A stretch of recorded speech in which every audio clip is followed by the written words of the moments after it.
Hello guys, nagbalik na si Kukak, matagal siyang nawala. Shout out sa mga followers ni Kukak Julie. Pasensya na kayo, nawala sa ere. Busy siya, tapos nagkasakit siya. Marami siyang pinagdaanan na kahirapan. Kaya kayo na bahala magpasensya. Ngayon, ang oras natin ay alas 9 ng gabi. Dubai time, United Arab Emirates. Andito ngayon si Kukak,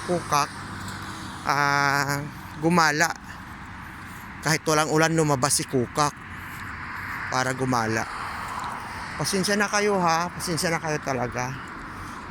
Bihira lang talaga ako gumagawa ng video, nagbablog kasi may mga kasi may trabaho. Minsan kasi anong tawag dyan, may sakitin na ako ngayon kasi alam nyo naman, makyunda ng lola nyo, kaya pagpasensyahan nyo na lang. Kaya marami ako nadaanan na pusa. Ang lugar na ito ay covered ito by CCTV, hindi basta-basta ito na lugar. Ayan mga pusa, dalawa, ming meow meow, ayan sila, diba? Pasensya na kayo kasi maraming sasakyan na dumadaan kasi sa gilid ako ng kalsada dumadaan. Naglalakad ako. Kamusta na kayo? Kamusta na ang aking mga followers na mga magaganda at mga gwapo? Mga mistiso at mistisa? Kamusta na po kayo lahat? Namimiss nyo ba si Kukak? Kung namiss nyo si Kukak, pakishare nyo na lang itong video niya para makita din ng iba. O matagal na panahon kasi ako hindi nagka-vlog. Hindi ako gumawa ng video dahil nga sabi ko busy na. At saka kamusta na pala dyan sa atin sa Pilipinas? Marami ako nakikitang mga news na hindi kaaya-aya. Naghihirap na talaga ang mga tao. Hindi lang tao ang naghihirap, pati ang bansa natin naghihirap. Sana naman po sa mga may katungkulan dyan, sa mga naglilingkod sa gobyerno natin, ayusin nyo naman ang trabaho nyo. Bigyan nyo naman po ng importansya or pahalagahan naman po ninyo yung ating mga kababayan, ang mga tao at ang ating bansa mismo. Huwag puro lustay kasi ng pera. Kasi alam nyo naman, kahit saan naman naghihirap. Alam nyo, kahit dito sa UAE, naghihirap din ang mga tao dito. Lalo na po yung mga OFWs, mga kababayan natin. Iba nga siguro, pamilya pa ninyo yan. Naghihirap na. Oo, maraming mga tao dito mga walang trabaho, nakatambay lang. Maraming tao dito na walang mga papel. Oo, TNT sila. Dahil nga sa kahirapan. Mahirap din maghanap ng trabaho. Kaya sana po sa ating mga kawani ng gobyerno natin, sana po bigyan nyo naman po ng pansin. Huwag naman po kayo abusado sa inyong posisyon. Gawin nyo lang po ang tama. Kasi bawat isa sa atin, kahit ikaw mismo na politiko ka, alam mo naman na masama ang ginagawa mo eh. Alam mo naman yun. Ipokrito ka pag hindi mo alam. Ipokrito ka pag hindi ka gumagawa ng kasamaan. Kaya mulat sa pool, alam ko na yun ang karakas ng mga politiko. Dahil nga sa ating kasabihan, if you want to be rich, join politics. Politics is the game, di ba? To earn money. Politics is your capital to be rich. Oo, di ba? Para maabot mo ang pangarap mo na maging mayaman ka. Kaya dapat sa ating mga kababayan, maging matalino tayo. Ngayon, lalo na ngayon, palapit na ang eleksyon natin. This coming May 2025. May election tayong darating. No? Sa midterm election na tinatawag. Kaya sana po, hinihingi ko po ang inyong puso. Ako po ay nakikiusap sa inyo na sana po vote wisely. Botohin natin ang nararapat. Alam nyo kasi, yung mga namimili ng boto, mga namimigay ng pera, yan ay isang kurakot. Bakit? Saan niya babawian yung gastos niya? Ultimo, magkano lang ang sahod ng isang politiko? Oh, magkano ang sahod? Alam niyo yan. I-check nyo sa Google natin kung magkano ang sahod ng bawat posisyon ng ating mga namumuno sa gobyerno. Nakapiranggot lang. Magkano lang isang taon nila? Pero ang gastos nila sa eleksyon, magkano? Millions. Oh, millions. Millions yan.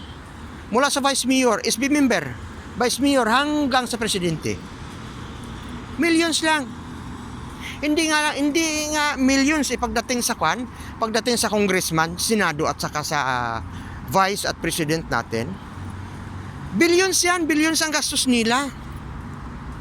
Billions talaga.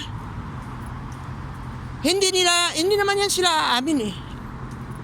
Pero mag-isip-isip ka, magtanong-tanong ka. Ang politics ay isang dirty game. Masama na laro yan. Masama, napakasama yan. Kaya dapat, pakiusap ko lang po sa ating mga kababayan. Kunin natin ang pera. Kunin ang pera. Kasi pera mo naman yan eh, na kinulimbat nila. Kinulimbat nila mula sa taxes, mula sa kaban ng bayan. Alibay nila, ayuda, akap, ano pa dyan iba.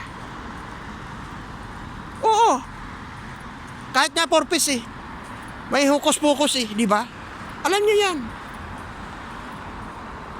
Tapos, pag namimigay sila ng mga ayuda na yan, kailangan may tarpaulin.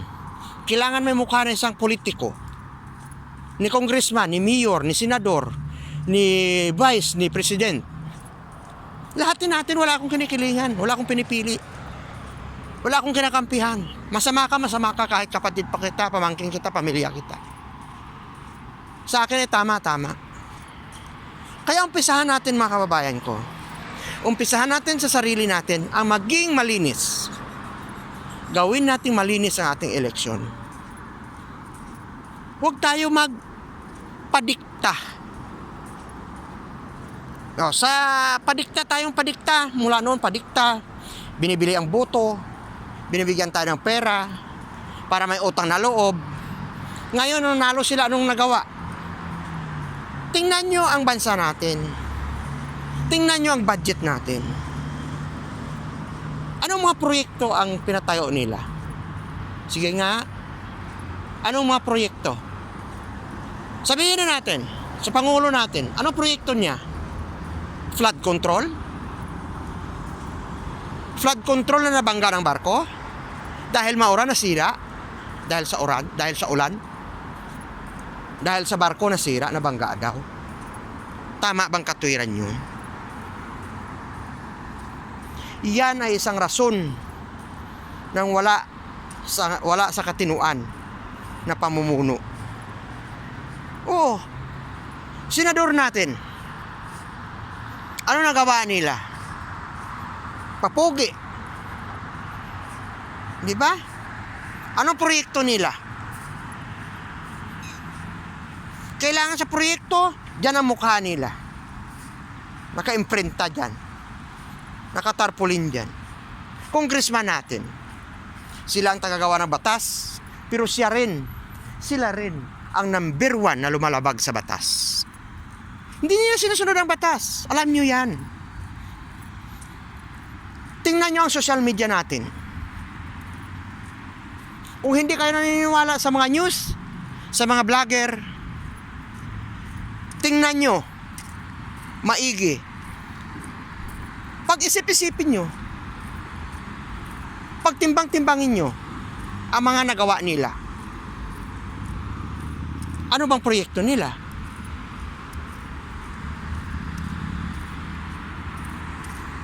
Sila din lumalabag sa batas.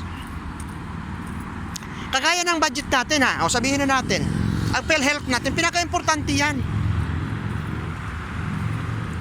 Malaki binabayad namin sa PhilHealth yan ng mga OFW. Buti nga ngayon libre na eh. Kung wala si Duterte, wala, hindi na libre yan eh. Dati ang laki. Ang laki ng kinakalta sa amin. Salamat na lang kay Ginoong Duterte. Kay ex-president Duterte. Na libre kami mga OFW sa PhilHealth. Bigyan natin pansin yan. Bigyan natin ng pansin kung sino ang taong may malasakit sa atin. Handang tumulong, handang bumuhis ng buhay. Alang-alang sa bayan at sa mamamayan. Huwag tayo padala sa mga mabulaklak, matatamis na mga salita. Mga magagandang ngiti, malanghel. Pero pag nakatalikod ay hudas pala. Yun. Ganon yun. Isipin natin, ano ba ang natulong, ano ba ang nagawa ng isang politiko sa lugar natin bago natin butuhin. Kailangan natin, kung sa ako lang tanungin nyo ha, sa aking ano lang to, sa aking isip, katang isip, o kahit katotohanan na, gusto ko nga mga bago eh. Oo, mga bago ang mananalo. Maliban lang sa mapagkatiwalaan, sa may nagawa talaga, sa may naitulong talaga.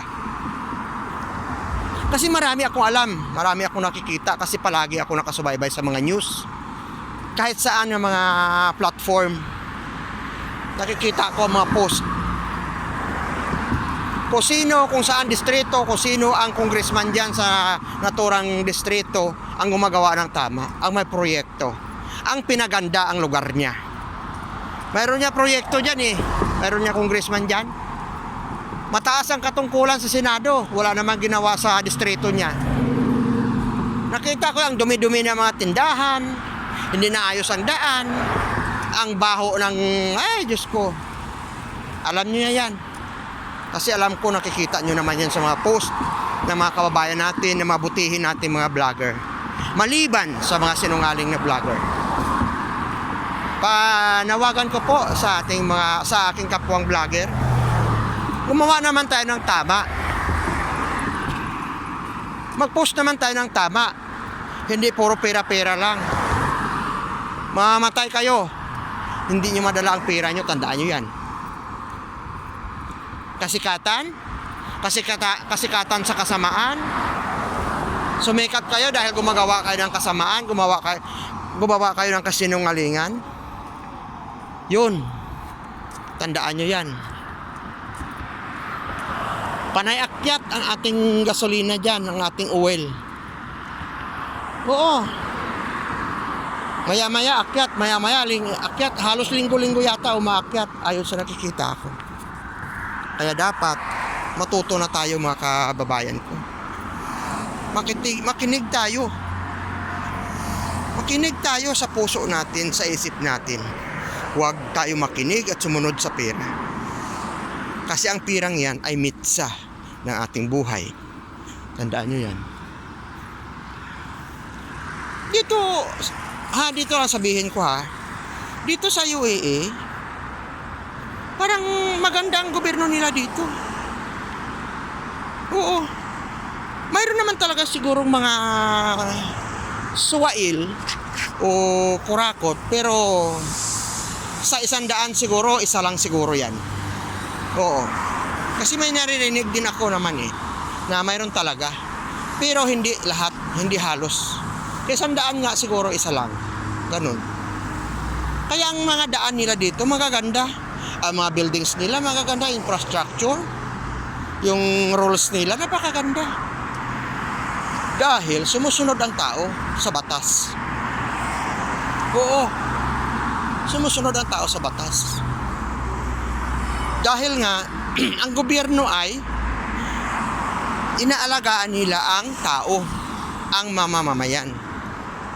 Pero sa atin diyan, Diyos ko, after election, tai ka na sa paningin nila. Tai ka na sa paningin nila after election. Diba? Alam nyo yan. Kaya dapat magising na tayo sa katotohanan. Oo. Dapat lahat may due process of law. May due process. Hindi na iisang tao lang ang makinabang. Iisang tao lang ang susundin. Hindi. Dapat sila ang servant natin. Sila ang dapat sumunod sa atin. Tayo ang alagaan nila, hindi na tayo ang mag-aalaga sa kanila. Hindi patas yun. Pangit yun. Tandaan nyo yan. Hindi maganda yan. Dahil mga kurakot sila. Mga pangit ugali ng mga politiko. Sinungaling, kurakot, magnanakaw, mga drug addict, drug lord, drug protector. Ganon. Ganon na ating sistema ng gobyerno dyan. Kung sinong may pera, titingalain ka. Ang mahirap ay lalong naghihirap. Oo, ang mahihirap ay lalong naghihirap. Ang mayaman ay lalong yayaman dahil sa sistema na korap na ating gobyerno. Simulan mo sa SK. SK ngayon is corrupt din. Natuto na silang mag-corrupt. Oo, marami akong alam yan. Marami akong kilala dyan. Kagawad niya sa barangay, mga kurakot. Oo. Kapitanis, Diyos ko marami. Ito lang daw gayon sundin, ito daw sabi ni Mayor, ito daw sabi ni ganyan, ganyan. Kaya dapat, mga kababayan ko, huwag na tayong magpauto. Huwag na tayong magpadala sa pera. Kung gusto mo pera, kunin mo. Hindi naman nila alam ang ibubuto mo kung sino. Bakit? Dyan ba sila? Nanonood ba sila habang sinusulat mong pangalan na ibuboto mo? Hindi naman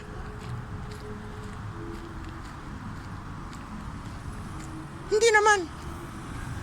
Kaya, umpisahan mo. At susunod ako sa'yo. Ganun ang dapat. Ipakita mo sa mga anak mo, sa mga apo mo, na ikaw ay tunay na Pilipino. May isang salita, sa gawa, yun ang dapat mong ipakita, na may isa kang salita, may panindigan ka. Gawin mo para sundin na magiging apo or anak mo. Dahil diyan mismo sa bahay nagsisimula ang kasinungalingan, lahat ng karahasan. Diyan. Pag nakikita kasi ng anak mo na ganyan ang ginagawa mo, susundin niya yan. Kasi ang prinsipyo niyan, ginawa ka ni tatay. Si tatay ganun eh. Si papa ganun eh. Si daddy ganun eh. Eh di, maganda pala eh. Eh di, sundin ko. Oh, diyan kami yumaman eh. Dadagdagan ko ang yaman ko. Gagawin ko rin ang ginagawa niya. Ganun mo. Kaya dapat, matuto na tayo mga kapatid, mga kaibigan. Oh, kita niyo mga bahay dito oh. Mayayaman sila, ang lalaki ng bahay. O, kita nyo mga palasyo. Mga palasyo ang bahay. Tingnan nyo. Pero tahimik ang pamumuhay nila. Walang gulo. Walang nagsisigaw ng away. Walang nag-iitakan. Walang barilan.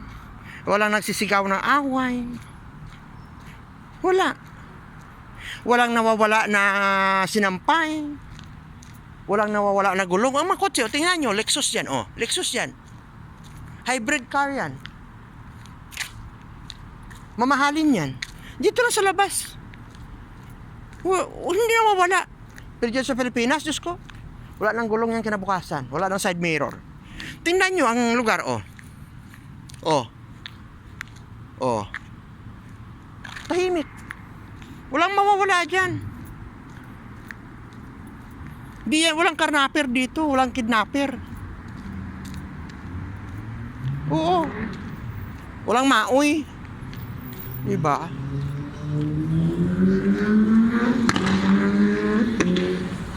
Kung lasing ka dito, madaanan ka ng pulis. Sabihin ka saan pupunta, doon.